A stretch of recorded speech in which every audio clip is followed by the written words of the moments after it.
এই পর্যায়ে আমাদের সামনে পবিত্র কুরআন ও হাদিস থেকে গুরুত্বপূর্ণ আলোচনা পেশ করবেন অত্র জামিয়ার কৃতি সন্তান, অত্র জামিয়ার ছাত্র ভাই মোহাম্মদ মাজহারুল ইসলাম। ভাই মোহাম্মদ মাজহারুল ইসলাম, আমি ভাইকে তার গুরুত্বপূর্ণ বয়ান পেশ করার জন্য সবিনয় অনুরোধ জানাচ্ছি।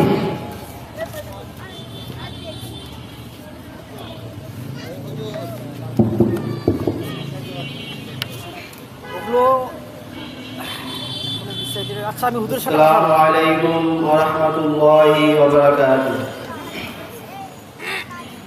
আলহামদুলিল্লাহ নাহমাদুহু ওয়া নাস্তাঈনুহু ওয়া নাস্তাগফিরুহু ওয়া নু'মিनु বিহি ونتوكل عليه ونعوذ بالله من شرور أنفسنا ومن سيئات أعمالنا من يهده الله فلا مضل له ومن يهده الله فلا هادي له ونشهد أن لا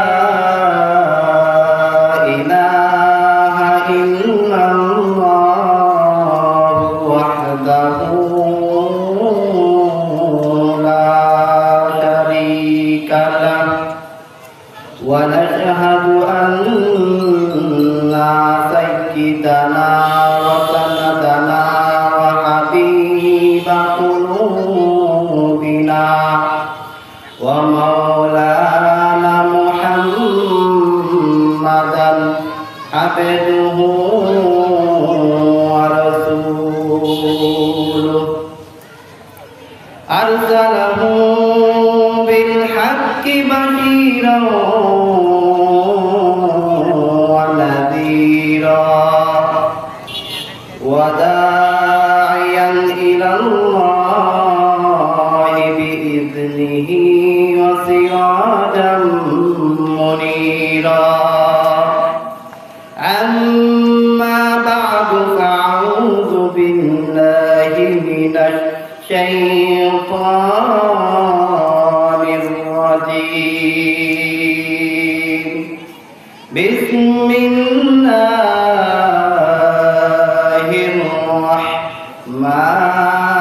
الرحمن الرحيم. يا أيها الذين آمنوا اتقوا الله حق تقاته ولا تموتن إلا وأنتم مسلمون. وقال رسول الله صلى الله عليه وسلم اتقوا الله حيثما كنت واتبع السيئة الحسنة تمحها. আলহামদুলিল্লাহ, আল জামিয়াতুল ইসলামিয়া মাদ্রাসার কর্তৃক আয়োজিত আজকের এই তাফসীরুল কুরআন মাহফিল, যেই মাহফিলে আল্লাহ তাআলা রব্বুল আলামিন আমাকে এবং আপনাদেরকে কিছু কথা বলার এবং শোনার জন্য তৌফিক এনায়েত করলেন এবং এখানে আসার জন্য বসার জন্য আল্লাহ তাআলা রব্বুল আলামিন আমাদেরকে তৌফিক দান করলেন। এই জন্য আল্লাহ তাআলা রব্বুল আলামিনের প্রতি সকলে একবার দরুদ জ্ঞাপন করি, সকলে আল্লাহ তাআলা শুকরিয়া আদায় করি, সকলে বলি আলহামদুলিল্লাহ। যে নাকি সৃষ্টি না করলে আসমান জমিন পাহাড় পর্বত কোনো কিছু সৃষ্টি করা হতো না, সেই মহান আল্লাহ তাআলা রব্বুল আলামিনের সে যেই নবী হযরত মুহাম্মদ সাল্লাল্লাহু আলাইহি ওয়াসাল্লাম উম্মতের কান্দার, এখনো সেই নবী উম্মতের জন্য কান্না করে, তেনার প্রতি ছোট্ট সহকারে দরুদ আদান করি সাল্লাল্লাহু আলাইহি ওয়াসাল্লাম। তো আমি খুতবার মধ্যে আপনাদের সামনে একটি আয়াতে কারিমা তেলাওয়াত করেছি। আল্লাহ তাআলা বলেন, ইয়া আইয়ুহাল্লাযীনা আমানুত্তাকুল্লাহ, হে ঈমানদার তোমরা আল্লাহ তাআলাকে ভয় করো, আল্লাহ তাআলার প্রতি ঈমান আনো, হাক্কা তুকাতিহি ওয়ালা তামুতুন্না, এবং ভয় করার মতো ভয় করো, ওয়ালা তামুতুন্না, এবং তোমরা কখনোই মৃত্যুবরণ করো না, ইল্লা ওয়া আনতুম মুসলিমুন, তবে মুসলমান না হয়ে তোমরা কখনোই মৃত্যুবরণ করিও না। অর্থাৎ কবরে আসার আগে আমাদেরকে মুসলমান হতে হবে। মুসলমান হওয়ার অর্থ কি? আমাদেরকে সঠিক মতো নামাজ, রোজা, হজ, আল্লাহ তাআলা রব্বুল আলামিন আমাকে আপনাকে যে হুকুমগুলো দিয়েছেন এই হুকুমগুলো সঠিকভাবে আদায় করতে হবে। তো আমাদের তাকওয়া এটা অর্জন করতে হবে। তো আমাদের সর্বপ্রথম জানতে হবে সাহাবীদেরকে তাকওয়া কেমন ছিল, তারা কিভাবে তাকওয়া অর্জন করছিল, আল্লাহ তাআলাকে কিভাবে ভয় করত। মুসলমান ভাইরা আমার কথাগুলো দিন দিয়ে বলবেন, কোন দিকে নজর দিবেন না, গভীর মনোযোগ দিয়ে শুনবেন। দেখেন এক ফোঁটা চোখের পানি আল্লাহ তাআলার জন্য বের করা যায় কিনা। তাকওয়া কারে বলে? সাহাবী کرام কেমন ভাবে আল্লাহ তাআলা রব্বুল আলামিনকে ভয় করেছে। দেখেন হযরত আবু বকর রাদিয়াল্লাহু তাআলা আনহু যখন তিনি শাসন অধীনে ছিলেন, শাসন কাজ চালাইতেছিলেন, তখন তার বিবি এসে ডাকতে বলেন, স্বামী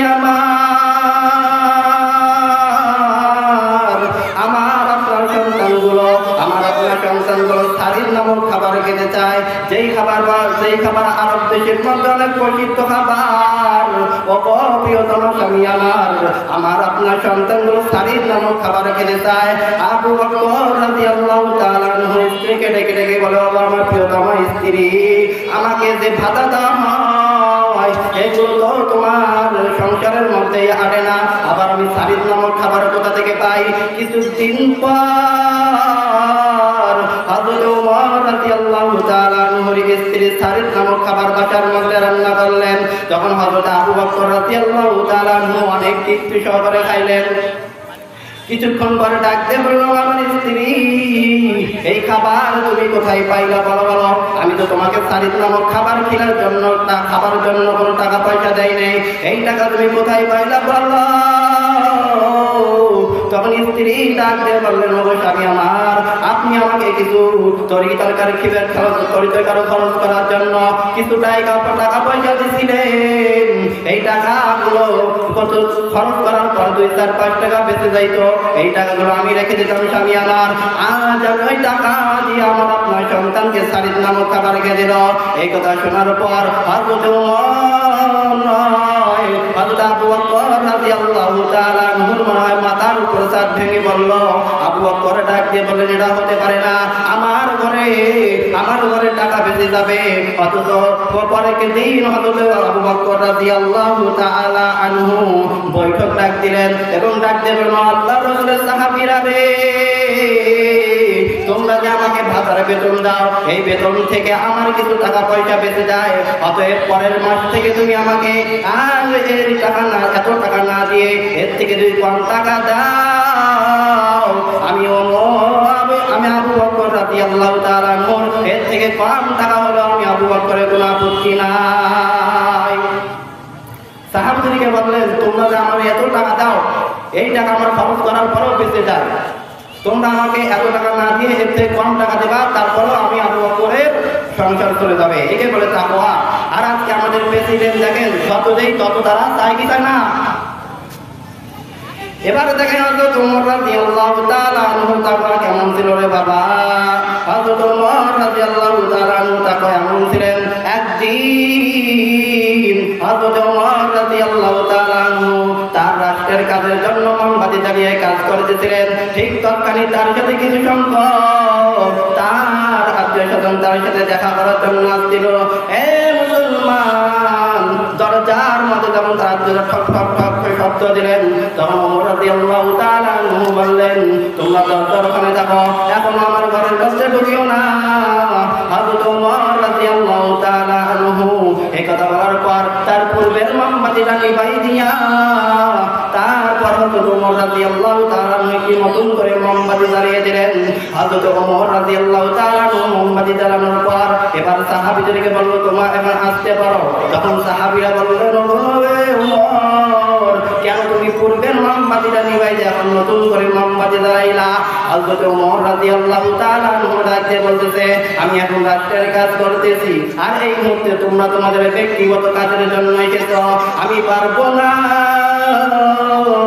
রাষ্ট্রের টাকা দিয়ে ব্যক্তিগতভাবে কথা তোমাদের বললে, এই জন্য আমি আমার ব্যক্তিগত মোমবাতি জ্বালাইয়া তোমাদের সাথে কথা বললাম। কারণ কালকে আমাদের দিন আল্লাহ তাআলা যদি আমাকে জিজ্ঞেস করে, এরে ওমর তোমাকে তো দায়িত্ব দেওয়া হয়েছিল এই মোমবাতি জ্বালানোর দায়িত্ব দেওয়া হয়েছিল লেখালেখি করার জন্য, কিন্তু তুমি এই মোমবাতি তোমার ব্যক্তিগত কাজের মধ্যে ব্যবহার করছো, ওই দিন আমি আল্লাহর কাছে কি জবাব দেব?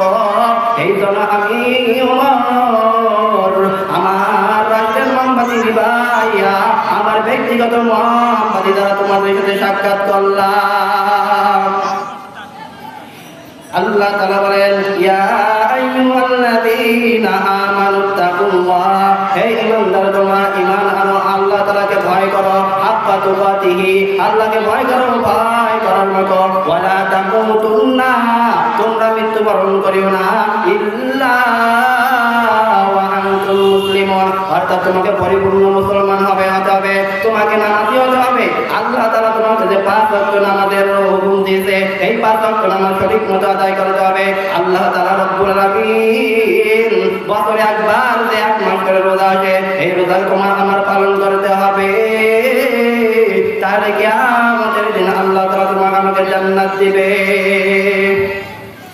মুসলমান ভাইরা আমার, গভীর কথা যে মনোযোগ দেখবেন, যে আমি আপনি পরিপূর্ণ মুসলমান না হয়ে কবরে যাই, এই কবর কিন্তু বাঁশের কারখানা, এই কবর কিন্তু সাপের কারখানা, এই কবর কিন্তু আগুনের কারখানা। এই কবর হযরত রাসূল কারীম সাল্লাল্লাহু আলাইহি ওয়াসাল্লাম তার মেয়ে ফাতেমাকে ডাকেন, মা গো তুমি মেয়ে, নবীর মেয়ে বলে এটা ভাবিও না, কবর তোমাকে কোনো কিছু জিজ্ঞাসা করবে না, কবর তোমাকে কোনো কিছু করবে না।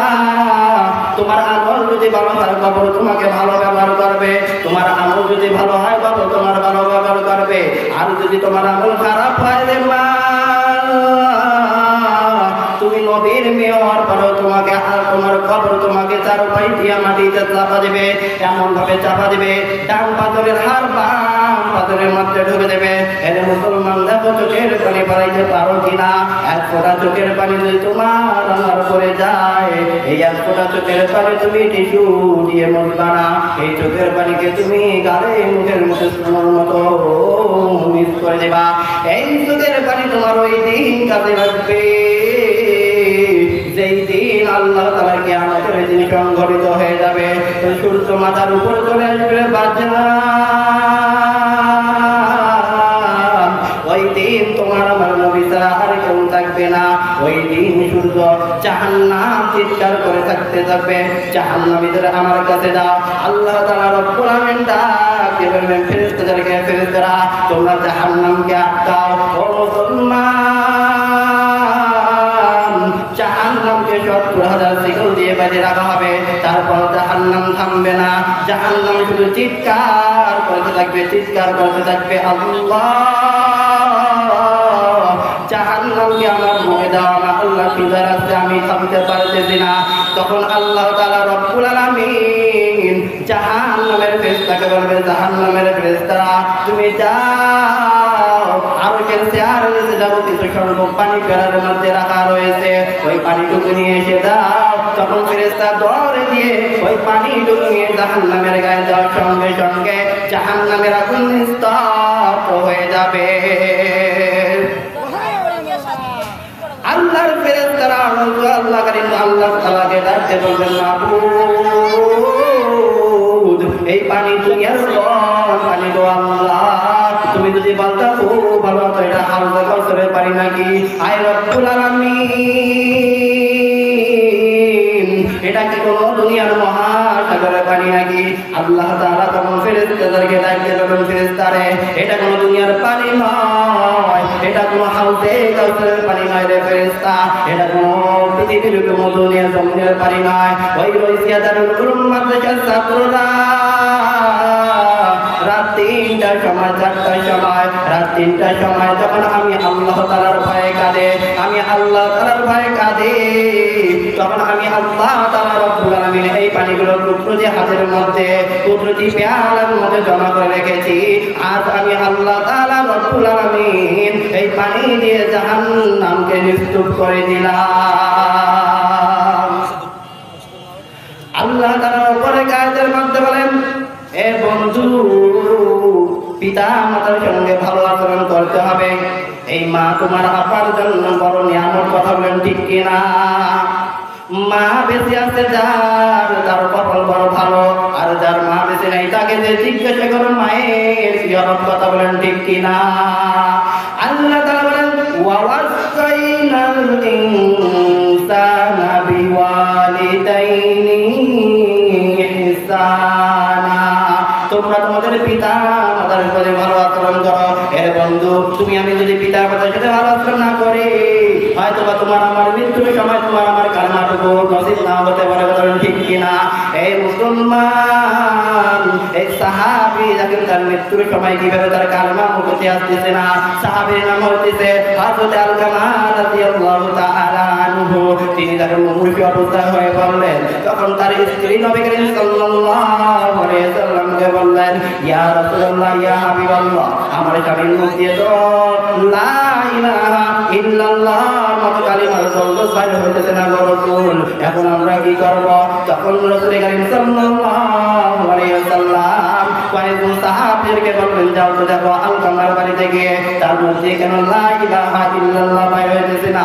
কয়েকজন সাহাবী যখন আলকামার বাড়িতে গেল, তখন বলল, আলকামা তুমি পড়ো লা ইলাহা ইল্লাল্লাহ মুহাম্মাদুর রাসূলুল্লাহ, কিন্তু আলকামার মুখে লা ইলাহা ইল্লাল্লাহ মত দৌলত বাইরে হইতেছে না।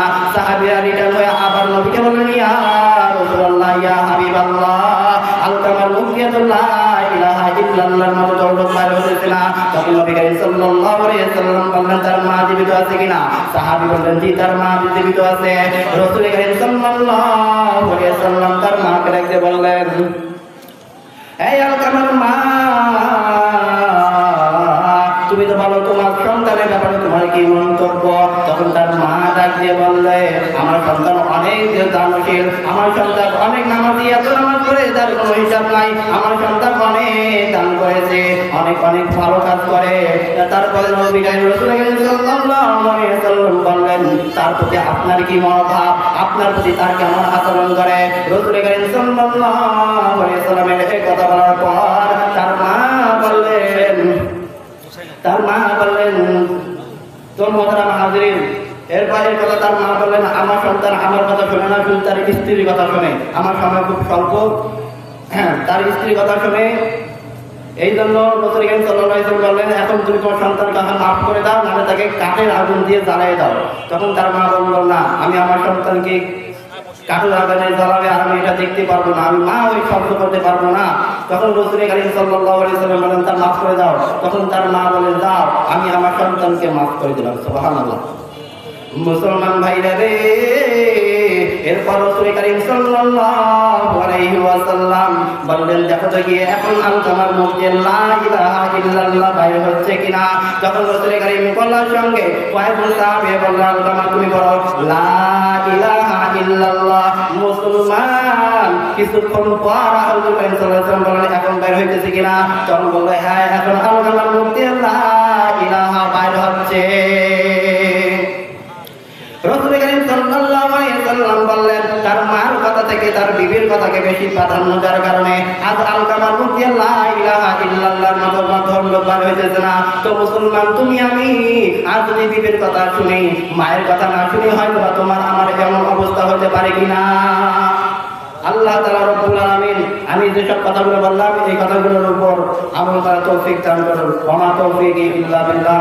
আসসালামু আলাইকুম ওয়া রাহমাতুল্লাহি ওয়া বারাকাতুহু। আপনার লাগবে নাকি?